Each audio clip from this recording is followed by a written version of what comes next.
ආයුබෝවන් ඔබ රැඳී සිටින්නේ ජාතික රූපවාහිනී දිවා ප්‍රවෘත්ති ප්‍රකාශය සමග මම ශාලිකා ඉදිරිසිංහ අදත් සුපුරුදු පරිදි මුලින්ම ප්‍රධාන පුවත් සිරස්තල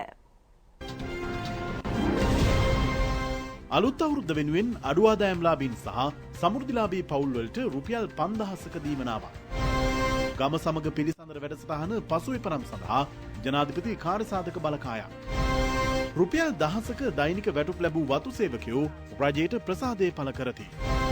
වලව කලාපෙන් සාර්ථක කෙසෙල් අස්වැන්නක්.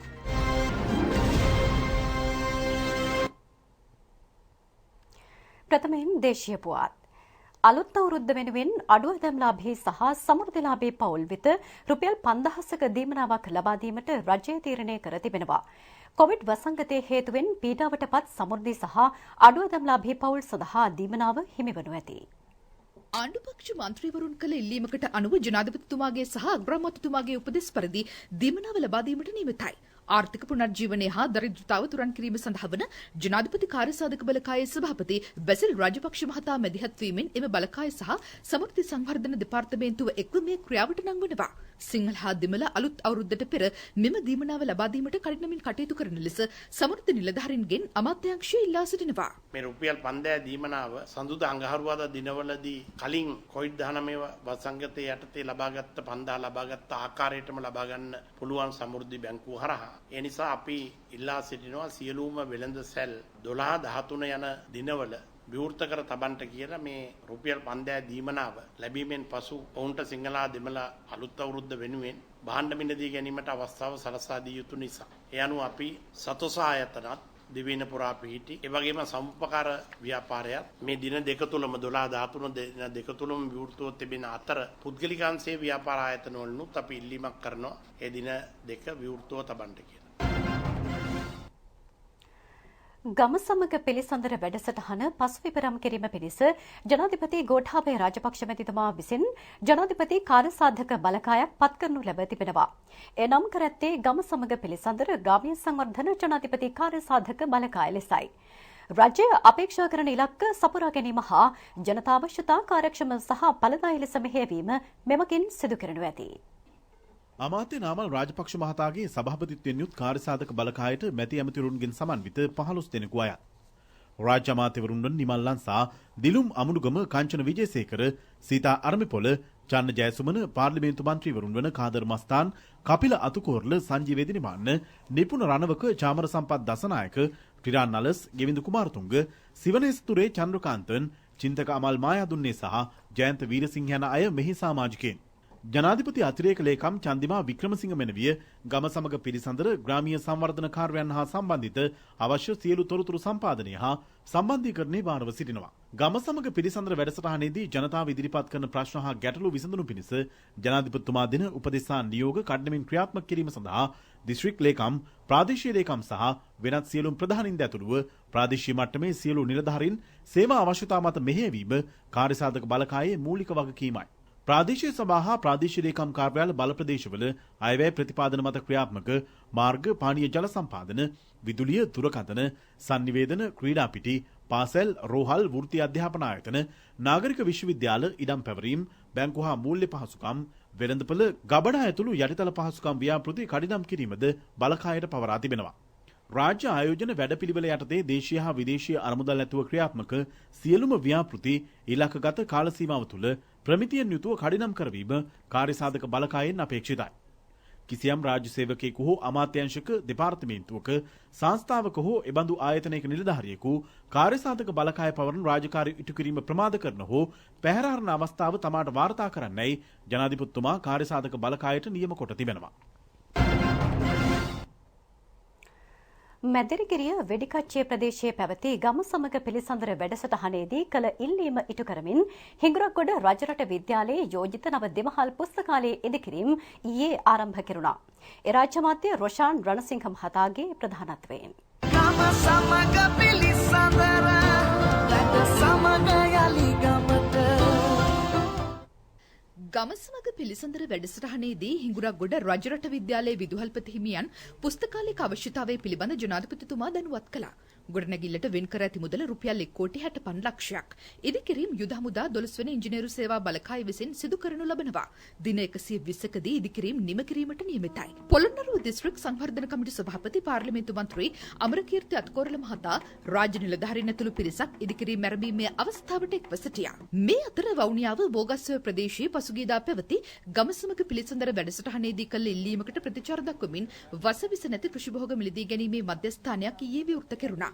එමගින් ප්‍රදේශීය ගොවීන්ගේ උඳු, සෝයා, බඩේරිඟු අසුණු මිලදී ගැනීම ඇතේ. අමාත්‍ය එස්.එම්. චන්ද්‍රසේන මහතාගේ ප්‍රධානත්වයෙන් අසුණු මිලදී ගැනීම ආරම්භ කළා.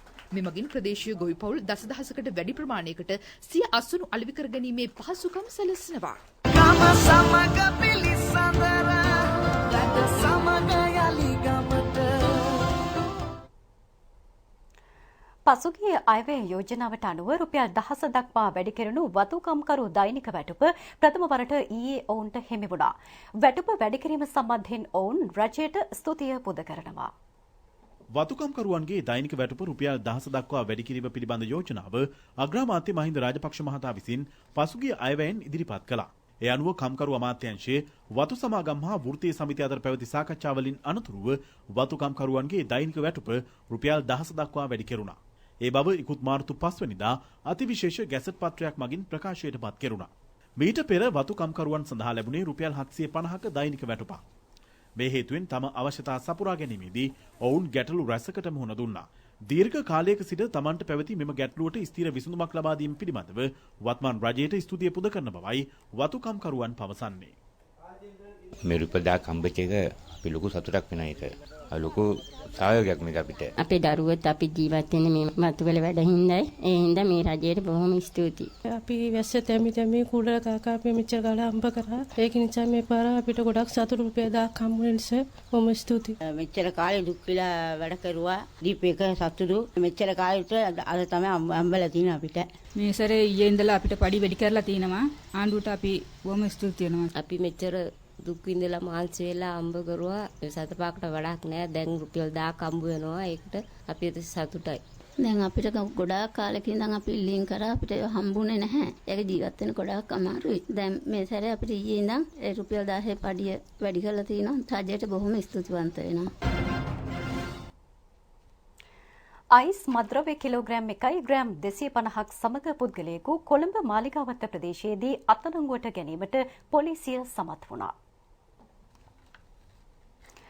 කොළඹ මධ්‍යම කොට්ටහස දූෂණ මර්දන ඒකකය අදාළයම 1:30ට පමණ වැටලීම සිදු කළ බවයි පොලිස් මාධ්‍ය ප්‍රකාශක නියෝජ්‍ය පොලිස්පති අජිත් රෝහණ මහතා පවසන්නේ.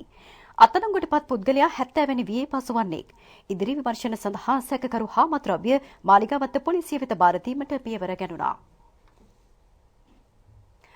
ජල සම්බන්ධතා වෙනුවෙන් සවි කරනු ලබන ජල මනු නිෂ්පාදනය ජල සම්පාදන හා ජල අපවහන මණ්ඩලයට අයත් නඩත්තු සහ කාර්මික ඒකකය මගින් සිදු කිරීමට අවධානය යොමු ඇතැයි අමාත්‍ය වාසුදේව නානායක්කාර මහතා පවසනවා. රත්මලාන මධ්‍යම යන්ත්‍රාගාරයේ නිරීක්ෂණ චාරිකාවකට එක් වෙමින් අමාත්‍යවරයා මේ බව කියා සිටියා. සාමාන්‍ය නිවෙස් හා ආයතන වෙත ලබා දී ඇති ජල මනු ලක්ෂයකට ආසන්න ප්‍රමාණයක් බොහෝ විට වසරක් තුල අක්‍රිය හෝ හානි වන අවස්ථා දැකගත හැකියි. ඒවා නැවත නිසි පරිදි අලුත් වැඩියා කිරීමට හැකියාව තිබියදීත් ආනයනය කරන නව ජල මනු සවි කිරීම බොහෝ විට සිදු කරනවා. මෙම තත්ත්වයේ වහාම නතර කර අවශ්‍ය උපාංග දේශීය වශයෙන් සපයාගෙන මෙරට කාර්මික ශිල්පීන් ලබා අලුත් වැඩියා කර භාවිතයට ගන්නා ලෙසත් අමාත්‍යවරයා අදාළ පාර්ශවවලට උපදෙස් දුන්නා. මේ සම්බන්ධයෙන් කාර්මික ශිල්පීන් ප්‍රසාදයේ පළ කළ අතර හැකියාව තිබියදීත් විදේශ විනිමය වැය කරමින් නව ජලමනු ආනයනයේ අපරාධයක් බවයි ඔවුන් පෙන්වා දෙන්නේ. වලව කලාපයේ කෙසෙල් වගාවෙන් මෙවර සාර්ථකස් වෙන්නක් ලැබී ඇතැයි අපවාර්තාකරුවන් පවසනවා. සෞභාග්‍ය දැක්ම ජාතික වැඩසටහනට සමගාමීව කලාපයේ හෙක්ටයාර 5500ක කෙසෙල් වගා කෙරුණා. වලව කලාපයේ ගොවීන් 8000ක් පමණ කෙසෙල් වගාවට යොමු වී ඇති අතර මෙවර ඔවුන්ට ඉහළ ආදායමක් ලැබී ඇතැයි ඇඹිලිපිටිය මහවැලි අධිකාරිය පවසනවා. කෝලි කුට්ටු කිලෝව රුපියල් 180ක්, සීනි කෙසෙල් කිලෝව රුපියල් 70ක්, ඇඹුල් කෙසෙල් කිලෝව රුපියල් 50ක් වශයෙන් තොග මිලට අලෙවි කරන බවයි ගොවීන් පවසන්නේ.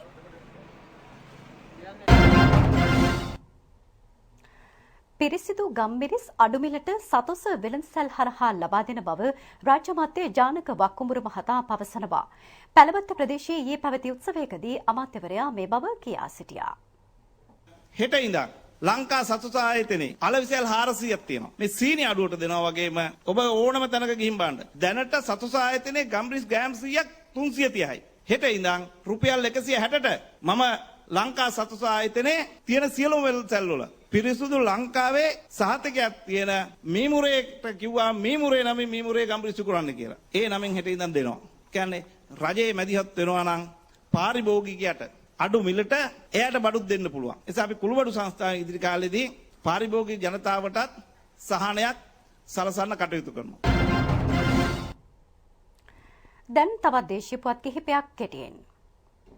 මහවැලි වීකලාපයේ ජලාශ ආශ්‍රිත ශාක මගින් කොම්පෝස්ට් පොහොර නිපදවීමේ ව්‍යාපෘතියක් පසුගියදා ආරම්භ කෙරුණා. ඒ රාජ්‍ය මාත්‍ය සිරිපාල ගම්ලත් මහතාගේ ප්‍රධානත්වයෙන් මාස දෙකක් තුළ ශාක ඉවත් කිරීම ඉලක්කයයි.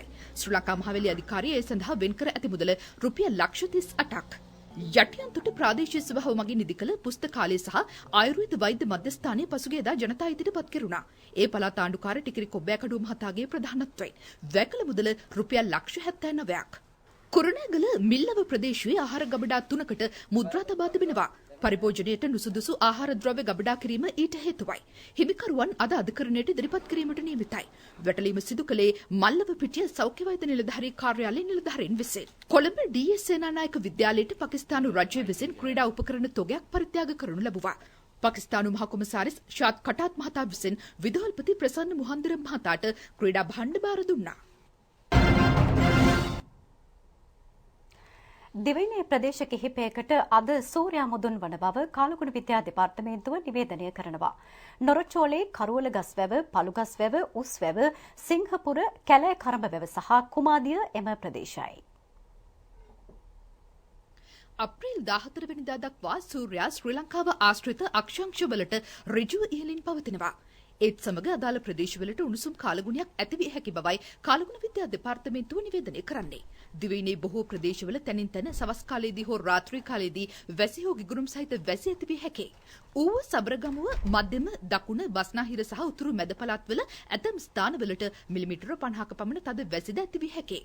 ගිගුරුම් සහිත වැසි සමග ඇතිවන తాවකාලික තද සුළං සහ අකුණු මගින් සිදුවන අනතුරු අවම කර ගැනීමට අවශ්‍ය පියවර ගන්නයි කාලගුණ විද්‍යා දෙපාර්තමේන්තුව ජනතාවගෙන් ඉල්ලා සිටිනවා. දැන් ක්‍රීඩා පුවත්. ක්‍රියාශීලී ජනතාවක් බිහි කිරීමේ අරමුණින් ක්‍රීඩා අමාත්‍යාංශය සංවිධානය කරන ෆැමිලි රන් සැටර්ඩේ වැඩසටහන අද ආරම්භ කෙරුණා. ඒ ක්‍රීඩා අමාත්‍ය නාමල් රාජපක්ෂ මහතාගේ සහභාගීත්වයෙන් අද උදෑසන 6ට කොළඹ තුරංග තරඟපිටියේදී මෙම වැඩසටහන ආරම්භ කෙරුණා. එතැන් සිට ටොරින්ටන් චතුරස්‍රයේ බෞද්ධාලෝක මාවත විද්‍යා මාවත හරහා නැවත ටොරින්ටන් චතුරස්‍රයට පැමිණීමෙන් අනතුරුවයි මෙය අවසන් වුණේ. ෆැමිලි රන් සැටර්ඩේ වැඩසටහන සෑම සෙනසුරාදා දිනකම උදෑසන 6ට ආරම්භ වීමට නියමිතයි. මීට පෙර ක්‍රීඩා අමාත්‍යාංශයේ බෙහෙවීමෙන් ෆුට්බෝල් ෆ්‍රයිඩේ, සයික්ලින් සන්ඩේ සහ වොලන්ටියර් සැටර්ඩේ නමින් වැඩසටහන් 3ක්ද ආරම්භ කෙරුණා.